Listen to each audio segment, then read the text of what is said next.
Hello family. Welcome to BB Folktales. Please subscribe and leave a like for us. It means the world to us. Also, share this video to your friends and loved ones and turn on post notifications so you don't miss our interesting videos. Thank you as you do so. Sit back and relax as we dive into the story. Tunde was 7 years old when his mother disappeared. That morning started like any other morning.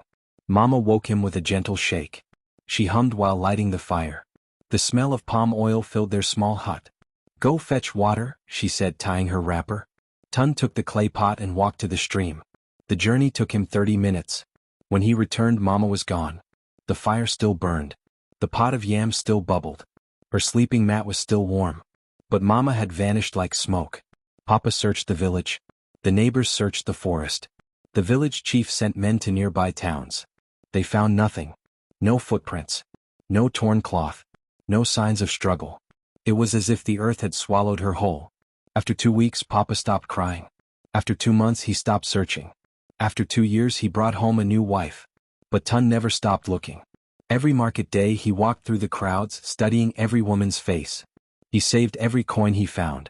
He asked every trader the same question. "Have you seen my mother?" They always said no. Tunde remembered everything about Mama. The way she hummed 3 notes while cooking. The scar on her chin shaped like a crescent moon. How she clicked her tongue twice when she was thinking. The smell of shea butter in her hair. His new stepmother was kind. She cooked good food and mended his clothes. But she was not Mama. Papa said, "You must forget. She is gone." But how do you forget the person who taught you to walk? Who sang you to sleep? Who made the world feel safe? Tunde kept a secret box under his sleeping mat. Inside were Mama's things. A wooden comb. A blue bead from her necklace. A piece of cloth from her favorite wrapper. Every night he whispered to these objects. "I will find you," he promised. The village elders shook their heads when they saw him. "That boy lives in the past," they said. But Tunde did not care. Love does not obey time. Love does not listen to logic. Love simply waits. And so Tunde waited, searched, and hoped, even when hope seemed foolish. On the afternoon of his 9th birthday, Tunde was walking home from the stream. He took a path he had walked 1,000 times before. But today something was different. Between 2 palm trees he saw a new opening. A narrow path covered in leaves that seemed to glow faintly in the shadows. Tunde stopped. He had lived in this village his entire life. This path had never been here before. Curiosity pulled him forward. He stepped onto the path. The air grew cold immediately. The birds stopped singing. Even the wind became silent. The path twisted through tall grass that whispered words he could not understand. Thorns reached for his legs but never quite touched him. The trees bent toward him like they were watching. After 10 minutes of walking, Tunde emerged into a clearing. And there, impossibly, was a market. But this was not like any market Tunde had ever seen. The stalls were made of bones tied together with dried vines. The ground was covered in ash instead of dirt. And the traders wore masks with no eye holes. Tunde's stomach twisted with fear. He should run. He should go home. But then he saw the cages. The market stretched farther than Tunde could see. Hundreds of stalls. Thousands of strange goods. In one stall, glass bottles filled with colored smoke. The trader said they were dreams for sale. In another, wooden boxes that whispered. The trader said they contained stolen voices. Tunde saw baskets of teeth. Jars of tears. Bundles of dried hair tied with red string. And then he saw the cages. Large bamboo cages, each one holding a person. Men, women, children. All standing perfectly still, staring at nothing with empty eyes. Tunde's heart raced. These people were alive but not alive. Breathing but not living. He walked past the first row of cages. Past the second row. His hands trembled. And then he stopped. In the third cage, wearing a faded blue wrapper and a torn headscarf, was his mother. Tunde's scream caught in his throat. His legs went weak. "Mama," he whispered. She did not move. Did not blink. Her eyes stared through him like he was invisible. A hand landed on Tunde's shoulder. Long fingers. Too many joints. "You know this one?" a voice asked. Tunde turned and saw the trader. The trader was tall and thin like a dried stick. His mask was white with no holes, yet somehow he could see. His fingers had too many bones, bending in wrong directions. "She is my mother," Tunde said, his voice shaking. The trader tilted his head. "Your mother? How interesting. Why is she here? What did you do to her?" The trader laughed. It sounded like breaking pottery. "I did nothing, small boy. She came here on her own. 2 years ago. She was looking for something she lost. What did she lose? That is her business, not yours. The trader walked around Tunde in a slow circle. But you can have her back. Everything in this market has a price. Hope exploded in Tunde's chest. He dug into his pockets and pulled out everything he had. 3 coins. A button. A shell from the beach. A piece of string. He held them out with shaking hands. The trader looked at the objects and laughed again. Oh, small boy. Her price is much higher than that. I will get more money. I will work. I will. Money? The trader leaned close. We do not trade in money here. We trade in things that matter. What do you want? The trader's masked face tilted toward the caged woman. To buy her, he said, you must pay with what you love most. Tunde looked at his mother. Her empty eyes. Her still face. I love her most, he said. Take me instead. The trader shook his head. No, no, no. You misunderstand. To buy her, you must give me something else that you love. You cannot trade yourself for herself. That is cheating. Tunde's mind raced. My home? My clothes? Those are things not love. My father? You do not love him enough. The trader could somehow sense the truth. Try again. Tunde thought desperately. What did he love? His friends? His village? The river where he played? The mango tree he climbed? But most of all he loved his memories of Mama. The happy times before she disappeared. The trader seemed to read his thoughts. Ah, he said. Yes. I see what you truly treasure. He held up one long finger. I will take your happy memories. Every joyful moment you have ever experienced. Every laugh. Every warm feeling. Every good dream. Give me those and she is yours. Tunde was only 9 years old. He did not have many happy memories left after 2 years of searching and sadness. But the few he had were precious. His 5th birthday. Learning to swim. Mama's coconut candy. Her bedtime songs. If I give them to you, Tunde whispered, will she remember me? The trader shrugged. That is not my concern. Tunde looked at his mother one more time. Then he nodded. I agree. The trader reached forward with his impossible hand. One finger touched the center of Tunde's forehead. Pain exploded through Tunde's skull. Not physical pain. Something worse. He felt his memories being pulled out like threads from cloth. One by one they vanished. His 5th birthday party, gone. He could not remember the cake or the songs. The day Papa taught him to swim, gone. He could not remember the water or the laughter. Mama's coconut candy, gone. He could not remember the taste. Her lullabies, gone. He could not remember the melodies. Every warm moment. Every smile. Every time he felt safe and loved. All of it pulled out and stolen. Tunde collapsed to his knees. Tears poured down his face, but he did not know why he was crying. He felt empty. Hollow. Like a gourd with nothing inside. The trader held up a glass bottle. Inside, golden light swirled like captured sunshine. Your joy, the trader said. Very pure. Very rare. I will get a good price for this. He walked to Mama's cage and unlocked it with a key made of shadow. She is yours now, he said. Take her home. Tunde stood on shaking legs. Mama stepped out of the cage slowly, like she was learning to walk again. Mama? Tunde said. She looked at him with empty eyes. No recognition. No love. Nothing. Mama, it's me. Your son. Tunde. She said nothing. Her mouth did not move. Her expression did not change. Tunde reached for her hand. It was cold. Stiff. Like holding a piece of wood. Come, he said. We are going home. He led her through the market.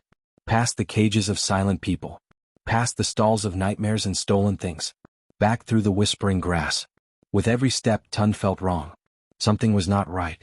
Mama walked stiffly. She did not avoid the thorns. She did not blink when branches scraped her face. She moved like a puppet on strings. When they emerged from the path, the sun was setting. The village was orange with evening light. Tunde saw Papa standing outside their hut, and his heart filled with hope. But when Papa saw Mama, he did not smile. He screamed, "Get away from my son!" Papa shouted. He grabbed Tunde and pulled him backward. "Papa, it is Mama. I found her." But Papa's face was twisted with horror. "That is not your mother." "Yes, it is. Look at her." Papa was shaking. His eyes were wide with fear. "Tunde, your mother is dead. She has been dead for 2 years." The world tilted. "No," Tunde whispered. "She disappeared. You searched for her. You said." "I lied." Papa's voice broke. "I lied to protect you. Your mother got sick with fever. She died in 3 days. We buried her under the mango tree by the stream. Tunde could not breathe. You're lying, he said. I wish I was. Tears ran down Papa's face. I could not bear to see you suffer. So I told you she disappeared. I thought it would hurt less. Tunde turned to look at the woman standing behind him. In the dying light he finally saw clearly. Her skin was too pale.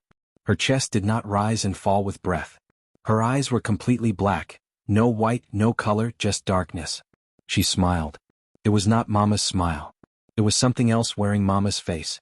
Papa refused to let the woman into their home. He shouted at Tunde. He called the elders. He tried to chase the woman away. But the woman would not leave. She stood outside the hut all night, staring at Tunde through the window. Tunde could not sleep. He had given everything to bring her home. His memories, his joy, his happiness. He could not send her away now. Before dawn he made a decision. He gathered his sleeping mat and his small box of belongings. He went to the old abandoned hut at the edge of the village. I will stay here, he told Papa. With her. Tunde, please. She is all I have left. Papa tried to stop him, but Tunde had the stubborn determination of grief. He moved into the old hut. The woman followed. That first night, Tunde lay on his mat and watched the woman sit in the corner. She did not move, did not sleep, did not blink. Her head slowly turned to face him. Hungry, she whispered in a voice like wind through graves.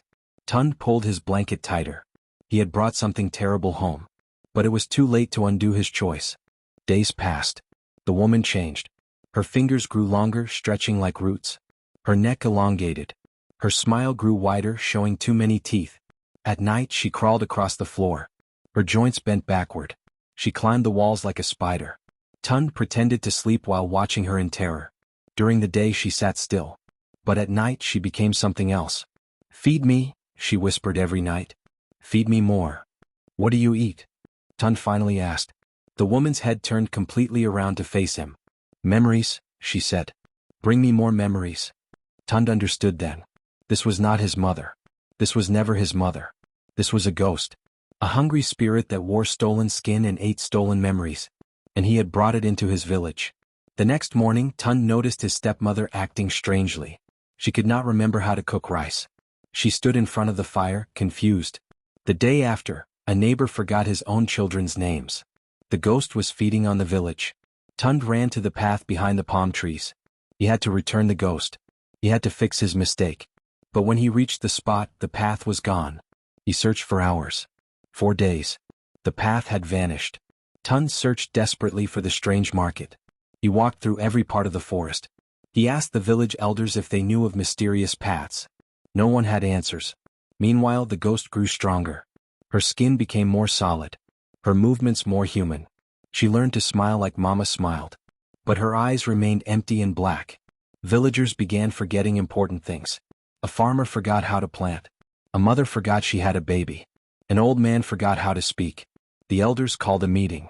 Something evil is among us, they said. We must find it and destroy it. Tunde said nothing.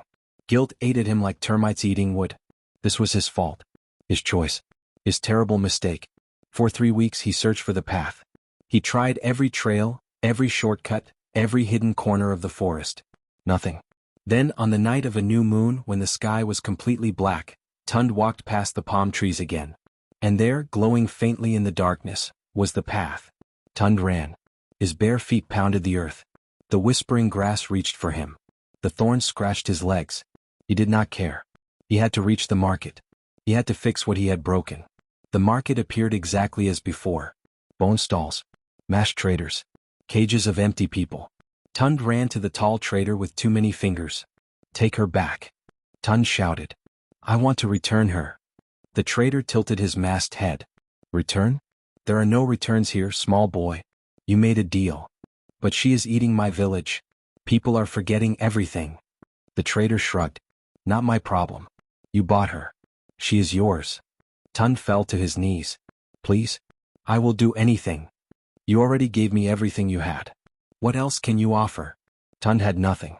No more memories. No more joy. No money. No treasures. Just desperation. Tell me how to stop her, Tunde begged. There must be a way. The trader was quiet for a long moment. Then he leaned down, his masked face close to Tunde's.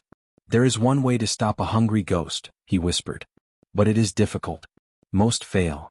Tell me. You must feed her what she truly wants. Not memories. Not joy.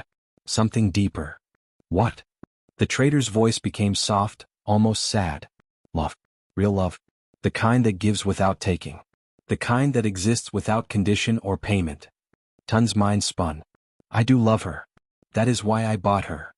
No, the trader said. You loved the memory of your mother. You loved what she gave you. That is not real love. Then what is? Real love, the trader said, is loving someone even when they give you nothing back. It is caring for something that cannot care for you. It is giving without expecting any return. The trader stood up straight. Love her even though she is not your mother. Love her even though she is a monster. Love her without needing her to love you back. Do this and she will change. Tun did not understand. But he had no other choice. He walked back through the whispering grass, thinking hard about what the trader had said. Tun returned to the old hut. The ghost was waiting, her neck bent at an unnatural angle, her too wide smile showing sharp teeth. Where did you go? She hissed. I went to find help, Tun said honestly. The ghost crawled toward him. Did you try to return me? Tun could have lied. But he did not. Yes. The ghost's face twisted with rage. Her fingers became claws. Her jaw unhinged like a snake's. Tun thought she would kill him. But instead she began to cry. Black tears ran down her stolen face. Everyone returns me, she sobbed. Everyone throws me away. I am always unwanted. Tun saw something then. Behind the monster was something sad and lonely. This ghost was not just hungry. She was abandoned. Slowly, carefully, Tun sat down beside her. I will not return you, he said quietly. I will take care of you. The ghost looked at him with those black eyes. What? I am not your mother. I know, Tun said. But you are here. And you need someone. He did not fully understand what he was doing. But he remembered the trader's words. Love without expecting anything back. So he began. Every morning, Tun brought the ghost water in a clay cup. She did not drink, but he brought it anyway. Every afternoon, he swept the hut floor. She did not care about cleanliness, but he swept anyway. Every evening, he sat beside her and talked. She did not respond, but he talked anyway. He told her about his day. About the village. About the things he saw. He never asked her for anything. Never demanded that she act like mama. Never expected her to love him back. He simply cared for her. The first week nothing changed. The ghost still crawled at night. Still fed on memories. Still terrified him. But Tun continued. The second week, the ghost began watching him differently. Her black eyes followed his movements with something like curiosity. The third week she spoke. Why do you do this? She asked. Because everyone deserves kindness, Tun said. Even ghosts. The ghost tilted her head. But I eat your village's memories. I am destroying your home. I know, Tun said. But you are doing it because you are hungry. I cannot stop you from eating. But I can choose to be kind anyway. The ghost said nothing for a long time. Then quietly she stopped feeding that night. Slowly things changed. The ghost's fingers began shrinking back to normal size. Her neck shortened. Her smile became less wide. She stopped crawling on the walls at night. She stopped feeding on the village's memories. People began remembering things again. The farmer remembered his crops. The mother remembered her baby. The old man remembered words. Tun continued his daily kindness. Water. Sweeping. Talking. He sang songs to her. Not mama's songs, he could not remember those. But new songs he made up. He brought her flowers from the forest. She could not smell them, but he brought them anyway. He told her stories. She did not laugh, but he told them anyway. 1 month passed. Then 2. The ghost began to hum. Soft, quiet sounds that vibrated in her chest. She began to move more naturally. Less like a puppet, more like a person. Her black eyes began showing flecks of brown. Tun noticed but said nothing. He simply continued his kindness. Then one morning he woke to find the ghost crying. Real tears. Clear tears. Warm tears. What is wrong? Tun asked. The ghost looked at him with eyes that were no longer empty. I do not deserve your kindness, she whispered. I am a monster. Tun sat beside her. You were hungry, he said. But you are trying not to be a monster anymore. That is what matters. That night the ghost told Tun the truth. Her real story. I was not always a ghost, she said. I was a girl once. I lived in a village far from here. I had a mother who sold me to pay a debt. Tunde listened quietly. The trader bought me and put me in a cage. I stayed there for many years. I forgot my name. I forgot my face. I forgot everything except hunger and anger. The ghost's voice shook. When people bought me, they always wanted me to be someone else. A dead wife. A lost daughter. A missing sister. I wore their faces, but I was never really them. And everyone returned you? Tunde asked. Yes. When they realized I was not who they wanted, they brought me back. Every time. I was returned dozens of times. The ghost looked at Tunde with eyes that were now fully brown. You are the first person who knew I was not your mother but chose to stay anyway. You are the first person who was kind to me without expecting me to be someone else. Tunde felt tears in his own eyes. What is your real name? He asked. The ghost thought for a long time. I do not remember, she said sadly. Then we will choose a new one, Tunde said. Would you like that? The ghost nodded. I will call you Zara, Tunde said. It means flower. For the first time the ghost smiled a real smile. That night something miraculous happened. As Tunde slept, Zara sat watching him. She thought about kindness. About the boy who swept floors for a monster. Who brought water to something that did not drink. Who sang songs to emptiness. Love without expecting anything back. Real love. As she thought about this, something inside her chest began to warm. A feeling she had not felt in decades. Her skin began to glow softly. Golden light like sunrise. The cold deadness in her flesh faded. Warmth spread through her body. Her heart, silent for so many years, began to beat. Thump, thump, thump. Zara gasped. She put her hand to her chest and felt the rhythm of life. She was becoming human. Real, living human. When Tunde woke in the morning, he found Zara sitting in sunlight. Her skin was warm. Her eyes were bright. Her chest rose and fell with breathing. What happened? He whispered. Zara looked at her hands in wonder. You broke the curse, she said. Real love breaks all curses. You loved me without reason, without payment, without condition. You set me free. Tunde began to cry. Not from sadness, but from something bigger than words. Zara stood. She was no longer a ghost but a living woman. Thank you, she said, for teaching me what I had forgotten. That love is not something you take. It is something you give. When Tunde brought Zara to meet Papa, there was fear at first. Papa saw Mama's face and stepped back. But Tunde explained everything. The market. The ghost. The curse. The transformation. Papa listened carefully. He looked at Zara and saw something different. She was alive now. Real. Her eyes held warmth and intelligence. You are not my wife, Papa said slowly. No, Zara agreed. I wore her face but I was never her. I am sorry for any pain that caused. Papa studied her for a long moment. But you are alive now? Yes. Your son gave me life by teaching me what love means. Papa looked at Tunde. His 9-year-old son who had somehow accomplished something impossible. Slowly Papa nodded. Then you may stay, he said. But not as my wife. As yourself. The village elders were suspicious at first. They remembered the stolen memories.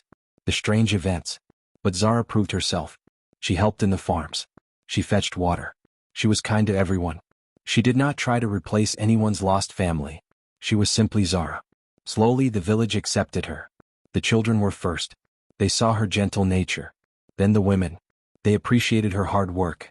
Finally the men and elders. Within 6 months, Zara had earned her place in the village. Not as a ghost. Not as someone's dead relative. As herself. Tunde never recovered his stolen memories. The joy of his 5th birthday. The feeling of learning to swim. Mama's coconut candy. Her lullabies. All gone forever. Sometimes this made him sad. He could not remember his mother's voice. Could not remember her laughter. But he visited her grave every week. He brought flowers. He talked to the mango tree. I hope you are proud of me, Mama, he would say. I did something strange. But I think I did something good. One day Zara came with him to the grave. I am sorry I wore her face, Zara said to the mound of earth. Tunde shook his head. Do not be sorry. If you had not, I would never have found you. Do you regret it? Zara asked. Giving up your memories of her? Tunde thought carefully. Sometimes, he admitted. But I have new memories now. And those are precious too. He looked at Zara. I cannot remember my mother's voice. But I can hear yours. I cannot remember her lullabies. But I hear your new songs. The past is gone, but the present is here. Zara smiled with tears in her eyes. You are wise for a boy so young. I had to buy my wisdom, Tunde said with a small smile. It cost me everything. 1 year after Tunde brought Zara home, he returned to the palm trees. He wanted to see if the path was still there. It was not. Where the entrance had been, there was only normal forest. No glowing grass. No mysterious trail. An old woman was sitting nearby, weaving a basket. Looking for something? She asked. The strange market, Tunde said. The one that sells lost things. The old woman nodded. I heard about that place. They say it closed down. Closed? Yes. Word is that someone broke the rules. A child who loved without expecting anything back. The market depended on unfair bargains. When someone made a fair one, the magic broke. The old woman looked at Tunde carefully. Was that you? Tunde did not answer directly. But he smiled. I hope it stays closed, he said. That place trapped too many people. The old woman smiled back. Me too, child. Me too. Tunde walked home feeling lighter. The market was gone. No more stolen memories. No more hungry ghosts. No more children making terrible bargains. He had not meant to close it. But he was glad he had. Sometimes the most powerful magic is simply being kind. Zara became part of Tunde's family. Not as a replacement mother, but as something different. A sister, perhaps. A friend. A person who understood loss. She helped Papa with his work. She taught Tunde's stepmother new recipes. She told stories to the village children. At night, she sat with Tunde and they talked about everything. What will you do when you grow up? She asked one evening. Tunde thought carefully. I want to help people who are lost. Like I helped you. That is a good dream. What about you? What will you do? Zara looked at the stars. I will live. Really live. I spent so many years being hungry and angry. Now I just want to be happy. You deserve happiness, Tunde said. So do you, Zara replied. Even though your happiness was stolen, you can make new happiness. She was right. Tunde had lost his childhood joy. But he was creating new joy every day. The laughter of friends. The taste of ripe mangoes. The feeling of cold water on hot days. The warmth of belonging. These were his new memories. And they were beautiful. Sometimes loss creates space for new things to grow. Word of Tunde's story spread to neighboring villages. People came to hear about the boy who loved a ghost into humanity. The elders turned it into a teaching story. Love is not a transaction, they told the children. You cannot buy it or sell it. You cannot bargain with it. Real love is a gift you give freely. Some people did not believe the story. A ghost cannot become human, they scoffed. But those who met Zara knew the truth. They saw her warm skin, heard her heartbeat, felt her realness. Magic exists in kindness. Tunde grew older. He became known for his wisdom. People came to him with their problems. My child is difficult, they would say. Tunde would answer, love them anyway. My neighbor is cruel. Show them kindness anyway. But what if they do not change? Then you change, Tunde would say. You become the kind of person who can love without expecting anything back. That is its own reward. Not everyone understood. But some did. And those who understood passed the lesson on. Love multiplies. It does not divide. Years passed. Tunde grew into a young man. Zara remained young, a gift from the magic that had transformed her. She married a kind farmer from a nearby village. She had children of her own. She lived fully. Tunde watched her happiness with quiet joy. He had given up his childhood memories to save her. But in return she had taught him something more valuable. How to love without conditions. How to give without expecting. How to find joy in the present moment. These lessons were worth more than any memory. Papa grew old and gray. On his deathbed he called Tunde close. I was wrong to lie about your mother, Papa whispered. I thought I was protecting you. But you were stronger than I knew. You did what you thought was right, Tunde said, holding Papa's hand. You taught me something, Papa continued. When you chose to care for that ghost. You showed me that love is not about protecting people from pain. It is about standing with them in their pain. Papa smiled. You were wiser at 9 than I was at 40. When Papa died, Tunde buried him next to Mama under the mango tree. He planted flowers on both graves. Life continues. Pain passes. Love remains. Tunde lived a long life. He married. Had children. Grew old. He never forgot the strange market, even though he could not remember his stolen childhood. Sometimes, on dark nights when the moon was new, he would walk past the palm trees. He would look for the glowing path. It never appeared again. The market remained closed. The trader with too many fingers was gone. The cages of lost people were freed. All because one boy chose kindness over anger. Love over hate. giving over taking. When Tun's grandchildren asked him about the white streak in his hair, the place where the traitor had touched him, he would smile. That is where I paid the price for something important, he would say. What did you buy? Understanding, Tun would answer. I learned that love is not something you find or purchase or steal. It is something you create every day through small acts of kindness. His grandchildren would lean in close. Tell us the story again, grandfather. And Tund would tell them about a boy who went to a magical market. About a ghost who needed love. About the power of choosing kindness even when it costs everything. Remember this, he would end. The most powerful magic in the world is not found in spells or markets or bargains. It is found in the choice to love without expecting anything in return. The children would nod, their eyes wide. Some understood immediately. Others would understand when they were older. But all of them carried the lesson forward. Please tell me what you learned from this story in the comment section.